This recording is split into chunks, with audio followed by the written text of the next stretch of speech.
आज 40 विष्णुप्रिया मणिपुरी फैमिलीज हमारे पार्टी में आज ज्वाइन किया है और तृणमूल कांग्रेस के स्टेट वाइस प्रेसिडेंट एंड जो प्रार्थी भी थे लास्ट इलेक्शन में, दो कैंडिडेट्स उन्होंने भी बागबासा और कमलपुर से उन्होंने भी हमारे पार्टी में ज्वाइन किया है और वी आर वेरी हैप्पी क्योंकि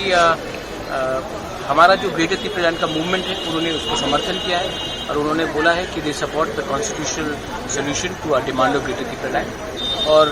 उस कंडीशन के बाद हम लोग ने इनको एक्सेप्ट किया है और ये भी आने वाले दिन में त्रिपुरा मोथा के लिए काम करेंगे और मैंने भी इनको अश्योरेंस दिया है कि हमारे ग्रेटर त्रिपुरालैंड में मैतेई विष्णुप्रिया कम्युनिटी का, जिसके संग हमारा रॉयल फैमिली का बहुत पुराना रिलेशनशिप भी है, उसको भी हम लोग स्ट्रेंथन करके उनके लिए भी कॉन्स्टिट्यूशनल डिमांड के लिए हम बात करेंगे।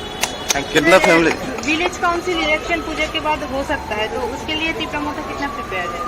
मैं ये सवाल आप मुझसे मत पूछिए, ये सवाल आप बीजेपी से पूछिए, वो लोग कितने प्रिपेयर है, क्योंकि हम तो 1 साल से प्रिपेयर हैं। ठीक है।